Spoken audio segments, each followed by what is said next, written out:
Bapak Ibu yang dirahmati oleh Allah, jamaah Masjid Fatimah, alhamdulillah pada petang hari ini kita ditemani oleh hujan yang insya Allah itu akan semakin menambah saksi-saksi nanti di hari akhir, bahwa di saat mungkin orang yang lain itu lebih nyaman di rumahnya masing-masing, jenengan sedanten menapakkan kakinya walaupun harus berbasah-basahan untuk melakukan sebuah aktivitas yang sangat mulia, aktivitas yang oleh Rasulullah dianggap sebagai jihad fisabilillah, berjuang di jalan Allah, yaitu bermajelis ilmu. Bapak Ibu yang dirahmati oleh Allah, insya Allah pada kesempatan kali ini kita akan melanjutkan kajian kita. Jikalau kemarin kita berbicara masalah niat, maka kita pada pertemuan kali ini akan membicarakan tentang sifat wudhunya Rasulullah. Dan wudhu itu menjadi penting Bapak Ibu, karena di hadis yang pertama yang akan kita bahas, sebuah hadis dari Abu Hurairah radhiyallahu anhu, beliau mengatakan bahwa Rasulullah bersabda, la yaqbalullahu sholata ahadikum idza ahdasa hatta yatawadda. Salat salah seorang di antara kalian tidak akan pernah diterima oleh Allah jika dia dalam kondisi hadas sebelum dia berwudu. Berarti dari sini kita bisa tahu bahwa wudu itu syarat sahnya diterimanya sholat. Nah, masalahnya Bapak Ibu, masih banyak di antara kita itu kadang sing boten saged bedake hadas sama najas atau najis. Bedane napa hadas kalih najis niku? Nah, jadi nek hadas niku kondisi di mana tubuh kita statusnya itu tidak suci. Nah, nek enggak suci namanya hadas. Nek suci ya berarti dia tahir, boleh melakukan aktivitas ibadah. Nah, hadas ini dibagi menjadi dua, hadas besar dan kecil. Hadas besar itu yang harus mewajibkan orang tersebut mandi kalau mau melakukan aktivitas ibadah. Kalau hadas kecil dia cukup wudhu. Kalau najis itu ainnya, barangnya yang dia tidak boleh nempel di tempat atau di baju atau di seseorang di tubuh ketika dia ingin menunaikan ibadah. Jadi nek najis niku kotoran nih. Misal jenengan pipis niku menjadikan jenengan statusnya hadas kecil. Nah, pipis niku jenenge najis. Ya. Mohon maaf, kotoran manusia, kotoran itu najis. Tapi nek jenengan buang air besar niku namanya jenengan kondisinya hadas. Hadasnya besar apa kecil Bapak Ibu? Hadasnya tetap hadas kecil, karena nek jenengan BAB mengke cara bersucinya cukup dengan berwudu. Nah, saya pernah di pondok pesantren enten ingkang tulisane di kamar mandi setelah hadas besar tolong disiram dengan benar, itu nggih. Nah, ini salah memahami, karena buang air besar itu beda dengan hadas besar. Hadas besar niku penyebabnya antara keluarnya air mani, darah haid, atau wiladah, itu darah nifas dan sebagainya. Nah, itu yang nanti intinya konsekuensinya harus mandi besar.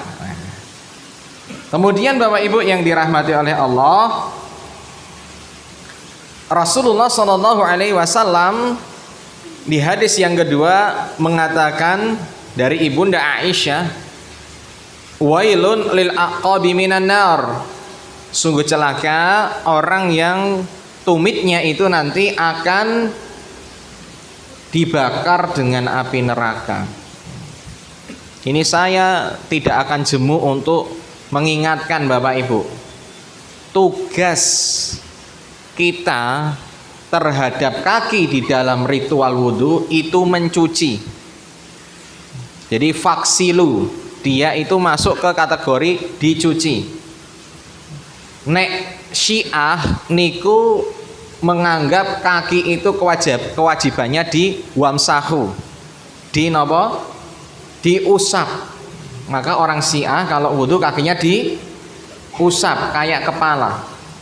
Nek ahlu sunnah dicuci. Dicuci itu ada gerakan menggosok, seperti wajah jenengan gosok. Jenengan nek nyuci piring niku diusap sekali nopo dicuci bola balik. Nah, dicuci namanya nyuci piring ya bolak balik ya kayak gitu mencuci Bapak Ibu. Nah kaki niku di ngoten nggih. Nah nek wong Indonesia ora dicuci, ora dilap, dicuri gitu, dicuri banyu. Nah niku mboten Syiah, mboten sunnah niku. Niku gawe aliran dhewe. Nah itu nggak boleh Bapak Ibu. Alasannya wis ora iso dingkluk gitu nggih. Nah nggak boleh seperti itu. Kalau nggak bisa dingkluk, jenengan bisa duduk. Makanya di tempat-tempat wudhu niku ada yang menyediakan tempat duduk bu gitu nggih. Nek mboten nggih teng dalem wudune. Nah, jenengan punya kursi disiapkan gitu. Nah, tapi intinya kaki itu harus dicuci. Karena kalau nggak dicuci, apalagi sampai nanti ada bagian yang tidak tercuci, itu akan dibakar oleh Allah dengan api neraka. Sungguh rugi orang yang sudah sholat tapi tetap dibakar oleh api neraka.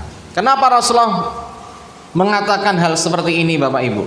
Karena saat itu para sahabat niku ceritanya tesih safar perang. Kemudian karena takut kehabisan waktu, akhirnya semua buru-buru untuk mengejar sholat. Nah karena buru-buru wudune mboten sempurna. Biasane wong nek wis iqomah lagi tekan masjid wudune niku rodok kesusu. Beda sama orang yang datangnya itu mungkin pas adzan sudah posisi di masjid, dia wudhunya dengan tenang, atau malah wudhunya sudah dari rumah, pasti tenang, sempurna. Nek wong kesusu niku ada potensi mboten sempurna. Nah, ada beberapa sahabat yang kakinya tumitnya itu tidak terkena air, tidak tercuci dengan baik. Maka Rasulullah mengatakan wailun lil aqabi minan nar, dan hadis ini sahih.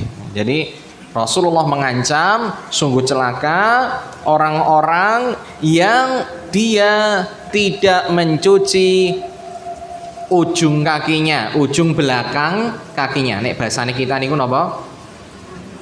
Tungkak. Tungkak, muakhir ar-rijl niku, muakhir rijl. Atau bagian belakang dari kaki alias tungkak. Bahkan disebutkan di sini al-wa'idu syadid lil mukhil fi wudhu'ihi. Ini adalah ancaman yang sangat luar biasa, yang keras bagi orang-orang sing wudune niku mboten sempurna. Sehingga ini dikiaskan ke bagian tubuh yang lainnya. Kira-kira sing ada potensi mboten terbasuh sempurna niku napa Bapak Ibu? Biasanya siku. Siku nek ngangkate niku kurang atas, misalkan ngeten niki. Nah, ngeten terus sikune ketutupan baju, orangnya nggak mau bajunya basah. Nah niki bahaya. Jenengan harus dipastikan bajunya niku ke atas, niku sikune semuanya kena air. Karena bagi orang-orang yang wudunya nggak sempurna, maka nanti bisa dibakar dengan api neraka. Ini juga dalil wajibnya kita perhatian dengan anggota bagian wudhu. Jadi hadis ini kesimpulan ini enten singkat tapi ada 3 kesimpulan Bapak Ibu. Yang pertama wujubul i'tina, wajibnya kita perhatian dengan anggota wudhu. Yang kedua itu ancaman yang luar biasa dari Rasulullah, menunjukkan itu adalah dosa besar. Dan yang ketiga ini dikiaskan ke seluruh anggota badan, bahwa sesungguhnya yang wajib dicuci itu harus dicuci dan terkena air. Batasan kepala wajah niku dari mana Bapak Ibu? Dari mana bitur ros, dari tempat tumbuhnya rambut sampai dagu. Kemudian dari telinga yang kecil ini napa niki jenenge? Cuping telinga atau apa ini yang kecil-kecil ini Bapak Ibu. Sampai ke yang satunya. Maka nek jenengan punya lihyah. Lihyah niku napa? Jenggot sing nyambung. Maka nek enten napa niki jenenge teng mriki enten kulit antara telinga dengan jambangnya itu wajib dibersihkan. Karena itu bagian wajah. Nah, maka harus diperhatikan. Kemudian di hadis yang selanjutnya disebutkan masih dari Abu Hurairah radhiyallahu anhu bahwa Rasulullah Shallallahu alaihi wasallam bersabda, "Idza tawaddaa ahadukum falyaj'al fi anfihima." Kalau salah seorang di antara kalian wudhu, hendaknya dia memasukkan ke dalam dua lubang hidungnya itu air. Sing dilebokne niku banyu, sanes driji. Nah, banyak toh Bapak Ibu sing dari kita niku nek wudhu sing dilebokke napa? Drijine, ngresiki upile gitu nggih. Padahal asline Rasulullah kalau wudhu niku ingkang dimasukkan itu adalah air, itu namanya istinsyak. Summa liyastansir, hendaklah nanti dia tiupkan air itu setelah masuk ke dalam ditiupkan. Ngoten niku. Nah, jadi disedot pelan-pelan, makanya hati-hati ini Bapak Ibu, nek enggak nanti nyegrak sampai ke ubun-ubun nanti rasane kayak wong keliengan ngoten niku. Nah, makanya jangan bercanda ketika wudhu nggih. Nah, jadi disedot gitu. Airnya boleh pakai air yang dipakai untuk kumur-kumur atau air baru juga boleh. Nek tesih latihan mending pakai air baru biar bisa konsentrasi dengan baik. Disedot. Kemudian kalau sudah kira-kira mentok ngoten niku. Niku insyaallah nanti jenengan nek ada penyakit sinus, biasanya orang niku kalau bersihnya nggak tuntas niku ada kotoran-kotoran yang nyangkut di rongga-rongga kepala, hidung gitu nggih.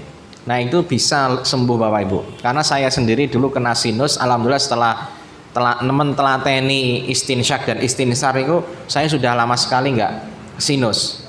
Dulu itu mohon maaf Bapak Ibu, saya itu kalau pilek sujud itu di sini sakit sekali gitu. Jenengan pernah ngerasake batuk pilek terus sujud di alisnya itu sakit banget. Nah, itu berarti ronggane niku keisi sama lendir. Kan mata, pipi, hidung itu ada rongganya Bapak Ibu. Nah, itu keisi. Nah, makanya sakit dinggo sujud, dinggo napa niku dingkluk niku sakit, niku sinus. Nah, niku nek sampun bahaya niku harus dikeluarkan pakai alat. Nah, saya itu waktu keluar itu kados permen karet Bapak Ibu. Jadi ditarik niku mboten pedot karena itu sangat napa nggih? Kental gitu nggih. Napa niku kan umbel niku lho, Mbak. Umbel niku napa basa anune? Lendir. Nek lendir niku kan umbel niku lho, Pak. Ingus. Nah, ingus itu kalau menumpuk Bapak Ibu niku nanti jadi napa niku? Jadi kayak permen karet ngoten niku. Ya itu bahaya. Nah, itu dengan cara ini bisa keluar Bapak Ibu. Istinsyak dan istinsar. Ya dengan izin Allah nih. Nah, jadi itu salah satu metode untuk membersihkan yang ada di rongga-rongga yang ada di kepala kita. Nek istilah kedokteran niku irigasi nasal gitu. Nek irigasi nasal niku banyu dilebokke saka irung kok ditokke saka rongga mulut. Kados pas dulu Covid itu Bapak Ibu. Nah, nek nggak biasa ya sakit niku. Tapi nek wis biasa mboten sakit. Nah, Rasulullah lanjut di sini mengatakan wa man istajmara falyutir, barang siapa yang dia istijmar yaitu membersihkan bekas kotorannya, najisnya atau biasa kita sebut dengan cebok dengan menggunakan media padat yaitu batu, hendaklah dia dengan bilangan yang genap. Minimal 3, 5 atau 7 monggo gitu. Ganjil nggih. Makane dhisik niku nek kita napa mules niku wong tua ngongkon nggawa watu telu gitu nggih. Niku sebenarnya bukan untuk ngilangke mulesnya Bapak Ibu. Yang jenengan tersugesti aja makanya mulesnya jadi hilang gitu nih. Tapi sebenarnya itu untuk istijmar Bapak Ibu. Sak wayah-wayah niku nek misalkan kita nggak dapat air, bersucinya pakai itu gitu. Entah itu pipis atau buang air besar pakai itu. Nek sekarang ya pakai tisu, nggih. Tisu siapkan 3 lembar gitu. Atau 5 lembar atau 7 lembar. Atau pakai daun juga bisa itu. Nenek nggo godhong aja ngate onten ulere gitu. Engko berontok sedanten gitu ya. Wa idza staiqadha ahadukum min naumihi falyaksil yadayhi qabla an yudkhilahuma fil ina salasa. Dan kalau jenengan niku khusus dalam posisi kondisi bangun dari tidur, maka hendaklah dia mencuci tangannya 3 kali sebelum wudhu, sebelum memasukkannya ke dalam bejana. Karena Rasulullah dulu niku wudhune niku modele tangane masuk nyawik gitu kok nyawik napa niku jeneng? Nyawuk nggih. Nyawik niku nyawiki nggih. Nyawuk gitu, disawuk gitu. Nah, boleh seperti itu dengan catatan tangannya harus sudah dicuci 3 kali karena sudah disucikan dari najis dengan air yang mengalir. Fa inna ahadakum la yadri aina batat yaduhu. Karena kalian, salah seorang di antara kalian itu tidak tahu semalam itu ketika tidur tangannya niku gerilya kemana saja nggak tahu. Ana wong sing tangi turun niku kukune ireng kabeh gitu. Karena dia garuk-garuk tubuhnya penuh dengan bolot daki gitu ya. Karena nyamuke banyak gitu. Kukune tangi-tangi ireng kabeh. Nah niku tandane napa? Dia tanpa sadar tangannya itu aktivitas. Dan saya rasa yo namanya manusia itu wajar nek bubuk tangannya kemana-mana gitu oke. Nah maka ketika misalkan tanpa disadari memegang atau menyentuh kemaluan ya otomatis niku harus disucikan karena nanti akan dijelaskan salah satu pembatal wudhu itu ketika menyentuh kemaluan. Nah, misalkan ya mohon maaf kan garuk-garuk atau apa itu kan kita nggak tahu Bapak Ibu nggih. Nah, kemudian disebutkan lagi wa fi lafdin li muslim falyastansyik bimin khoraihi minal ma. Hendaklah dia istinsyak dengan air untuk kedua lubang hidungnya. Jadi memang enten istilah istinsyak, enten istilah istinthar. Nek dipisah Bapak Ibu, misalkan saya mengatakan nek wudu ki mbok kudu istinsyak atau nek wudu kudu istinthar. Nek sing disebut setunggal tok niku maknane sama. Antara satu dengan yang lain itu intine nglebokke banyu ning irung terus di tokne. Ning nek digabung istinsyak dan istinsar, istinsyak itu artinya ikhrajul ma, idkhalul ma, memasukkan air, istinsar itu mengeluarkan air. Jadi air itu ora disedot entek gitu, tapi ditahan terus dikeluarkan. Nah, itu perbedaan antara istinsyak dan istinsar. Hanya saja kalau disebut salah satu maka maknanya kedua-duanya. Kemudian juga disebutkan di sini wa fil lafdhin man tawaddaa falyastansyik. Barang siapa yang berwudu hendaklah dia istinsyak. Ini juga menunjukkan bahwa Rasulullah itu sangat menekankan terkait dengan perkara istinsyak dan istinsar. Apa yang bisa diambil dari hadis tadi Bapak Ibu? Yang pertama, nggih. Niki langsung ke faidah mawon, nggih. Wujubu istinsyak wal istinsar. Wajibnya istinsyak dan istinsar. Tapi niki menurut pendapat saya rinci nggih, menurut pendapat Imam Ahmad bin Hambal atau madhab Hambali. Jadi ngeten, nek jenengan belajar madhab Syafi'i dari kecil, maka Imam Syafi'i itu menganggap wudu niku sing wajib dimulai dari wajah, tangan, mulut, hidung niku hukumnya sunnah. Matur suwun jazakumullah. Hukumnya sunnah. Kenapa? Dalilnya ketika di dalam ayat Al-Quran yang disebut oleh Allah itu faksilu wujuhakum, dimulai dari basuhlah wajahmu. Beliau mengatakan bahwa seandainya mulut, hidung itu wajib pasti dicantumkan di dalam ayat Al-Qur'an. Niku dalile Imam Asy-Syafi'i. Nek murid Imam Ahmad mengatakan mulut dan hidung itu bagian dari wajah, makanya dianggap wajib. Konsekuensinya apa Bapak Ibu? Konsekuensinya nek menurut mazhab Syafi'i, nek wudu mboten cuci tangan, mboten kumur-kumur, mboten istinsyak dan istinsar. Makanya nek poso niku kan boleh tidak kumur-kumur dan istinsyak dan istinsar, karena menurut Imam Syafi'i itu hukumnya hanya sunnah, sing dihitung wajib dari wajah. Tapi kalau menurut Imam Ahmad, maka wajah itu dimulai dari mulut dan hidung. Makanya konsekuensinya ya walaupun puasa tetap dibersihkan walaupun nanti ringan gitu nggih. Ora dikumu-kumu suwi gitu nggih. Nah, nek poso itu kan kadang malah wong kumune suwi gitu nggih. Dinikmati gitu. Nah, itu nggak boleh. Makruh hukumnya. Nah, kembali ke tadi sedikit tentang perbedaan dari masalah batasan wajah. Maksudnya apakah mulut hidung itu termasuk wajah atau tidak? Tapi yang jelas alhamdulillah kita semua itu sejak kecil Bapak Ibu sudah diajari cara wudhu sing komplit.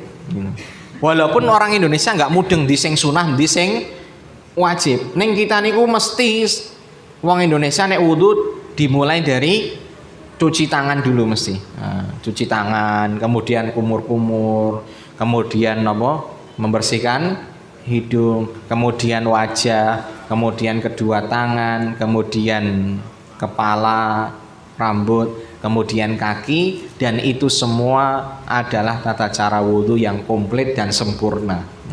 Ya kita alhamdulillah hidup di lingkungan Islami yang sudah mengajarkan tata cara wudhu yang baik, walaupun kadang masih ada yang perlu diperbaiki. Ya, kayak tadi sing dilebokke ning irunge malah berijine. Nah, niki kan nggih kleru gitu.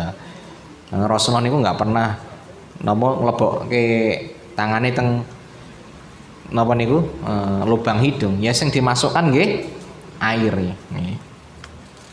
Kemudian juga Bapak Ibu yang dirahmati oleh Allah, di sini disebutkan bahwa disyariatkan atau disunnahkan kalau kita beristijmar atau jenengan bersuci cebok dengan media non air benda padat sing utama niku nggih batu atau dikiaskan dengan benda-benda yang lain yaitu misalkan tadi tisu atau daun atau kertas atau apapun itu.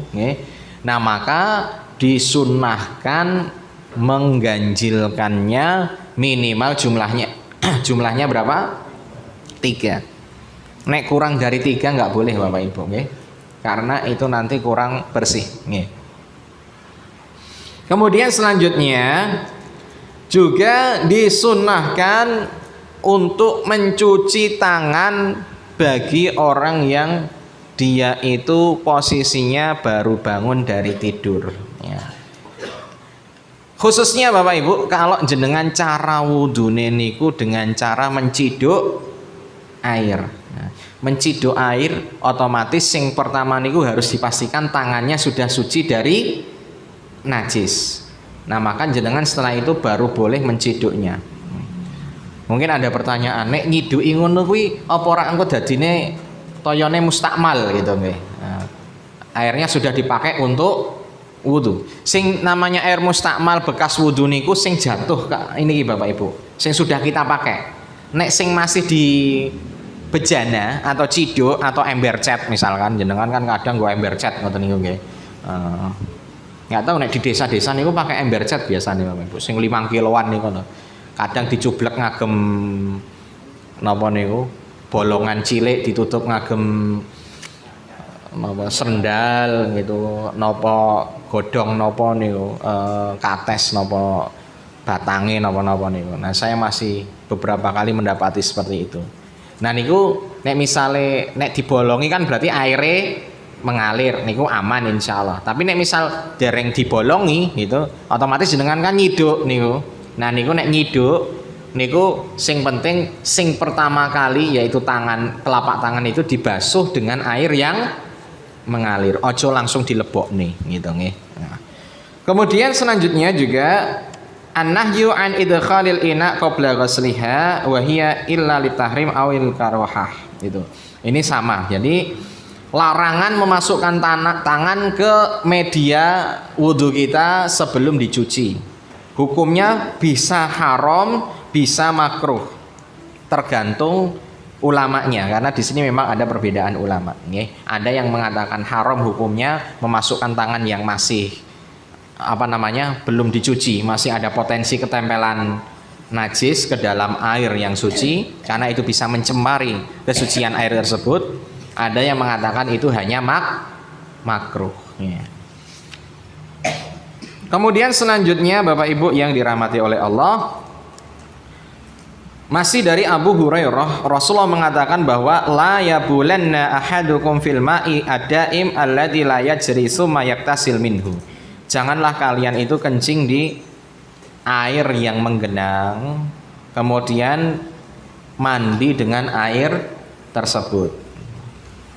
Niki berarti nek jenengan renang ning kolam sing ora mengalir Bapak Ibu, mboten angsal pipis teng mriku. Anake diandani gitu. Lah nek air mengalir boleh enggak? Makruh. Nek iso ya ampun gitu. Nek misalkan wis kadung pipis, nek airnya mengalir niku tidak mengapa karena dia airnya mengalir. Nek teng mriki kan biasanya nek renang teng pundi? Nek di tempat saya kan biasanya di Umbul di Klaten niku Bapak Ibu. Nah nek teng Klaten niku mengalir, rata-rata airnya ngalir. Jadi itu iya nek saged ya aja pipis ning kolam renang gitu nggih, aja dibiasake gitu. Tapi nek misal pipis nek airnya mengalir itu nggak apa-apa karena yang dilarang Rasulullah itu yang airnya menggenang. Entah itu sebenarnya untuk enten sing jenenge embung. Tapi nek embung itu biasanya untuk apa Bapak Ibu? Tahu embung mboten? Nggih. Teng gunung-gunung biasanya enten embung gitu nggih. Biasanya untuk pengairan sawah nggih. Niku ngalir mboten sih Pak niku? Hitungane niku genang ya. Niku kan ditampung toh. Intinya nek air tampungan nggak boleh gitu. Tapi nek ngalir maka boleh. Tapi ojo, ya mesti makruh nggih. Ojo kulino pipis ning toyo Bapak Ibu. Nah terus gimana kalau kloset kita itu ada airnya genang gitu nggih. Nggih klosetnya jenengan kan enten air itu Bapak Ibu. Ini kan genang. Apakah itu masuk ke larangan ini? Jawabannya tidak, karena itu airnya kan memang khusus untuk toilet ya. Di sini yang dimaksud itu adalah air-air yang ditandon atau yang ditahan dan biasanya dipakai untuk kepentingan. Maka hati-hati nek jenengan niku renang ting hotel gitu nggih. Nah, niku ya mohon maaf bisa jadi itu kolam renang untuk mandi besar banyak orang gitu nggih. Wa fi riwayatin la yaktasilu ahadukum fil ma'idaim wa huwa junub. Janganlah kalian itu mandi dalam kondisi junub di tempat air yang menggenang. Itu juga tidak boleh karena nanti mencemari. Ada model kamar mandi sekarang niku ingkang nek mandi ngagem bak dawa jenenge napa niku batap nggih. Nah maka batap niki Bapak Ibu kalau jenengan sudah pakai sekali harus dibuang ya. Jadi tidak bisa dipakai untuk yang selanjutnya karena itu tentunya sudah napa niku sudah banyak najisnya itu nggih. Jadi nggak boleh pakai napa niku batap. Soalnya wonge kan nek batap niku nyemplung tuh Bapak Ibu nggih. Nyemplung ya, nyemplung. Kecuali jenengan cidui ya, niku jadi fungsinya untuk bak gitu ya. Tapi ya lucu nek batap dinggo bak ya lucu gitu ya. Wong modelnya itu kan biasanya genah kayak peti gitu nggih, kayak orang emang disetting buat orang tiduran di kamar mandi gitu. Tapi nek wong Islam niku asline atus ora oleh suwe-suwe. Kenapa? Karena kamar mandi itu tempat yang disukai oleh setan, jin gitu. Nek jenengan seneng neng kamar mandi berarti ini ya berarti kesukaannya sama dengan kesukaannya jin gitu ya, setan gitu ya. Jadi ngeten Bapak Ibu. Memang kalau di dalam kamar mandi kita itu diperintahkan untuk bersegera. Nah, termasuk di pasar juga sama. Nek wong sakniki malah hobine blusukan ning pasar, mal-mal gitu ya. Padahal itu ya sama. Nek bisa segera selesai, segera keluar. Nah, khusus di kamar mandi, kadang orang Indonesia punya kebiasaan yang tidak baik. Contohnya maca koran ning kamar mandi sambil mohon maaf buang air besar gitu nggih. Atau golek inspirasi ning kamar mandi. Ngerokok niku sing paling parah Bapak Ibu. Nah, melepeki sakwise niku. Nah, ya saya itu karena sudah terlalu lama tidak bersinggungan dengan perokok. Terkadang kalau di pom bensin masuk ke kamar mandi itu keplepekan gitu. Ora kuat karena rata-rata orang kalau di pom itu mesti ngerokoknya teng kamar mandi. Kan nggak mungkin kalau dia nampak itu kan nggak mungkin, mesti diseneni karena di pom bensin itu nggak boleh ngerokok gitu. Mestinya teng kamar mandi mesti. Nah, maka banyak sekali kasus-kasus kita dapati di kamar mandi ini melepeki gitu. Kadang kita pakai sebelahnya saja kepelepekan dari sebelahnya gitu. Nah ini mohon maaf itu mendolimi Bapak Ibu, sangat mendolimi gitu. Karena perokok pasif itu bahayanya lebih tinggi daripada perokok aktif. Jenengan ini sing aktif niku nyedot niku enten filtere. Lah nek sing pasif nyedot niku ora ana filtere niku wae buangan dari napa niku saking rokoke jenengan. Nah, maka hati-hati. Orang merokok niku sangat mendolimi dirinya dan orang lain. Nah maka otomatis nek dia di ngentekke sak batang niku ya mesti lumayan suwi gitu nggih. Nah, itu juga nggak boleh. Apane kok sekarang HP-nan misalnya napa niku WA-nan ning kamar mandi itu juga jangan dibiasakan bawa HP ke dalam kamar mandi karena nanti bikin jenengan lama gitu. Apalagi kalau nanti misal pesen-pesennya itu ada yang nasihat-nasihat Islami gitu nih. Nah itu nanti bisa jedul tulisan nama Allah padahal posisinya di dalam kamar mandi. Thayyib, dari hadis tadi apa yang bisa diambil? Yang pertama, an-nahyu 'anit tabawul fil ma'il ladzi la yajri wa tahrimihi. Larangan dan hukumnya haram jenengan kencing di air yang menggenang dan tidak mengalir, nggak boleh. Makanya di Islam itu sebenarnya ini termasuk adab Bapak Ibu.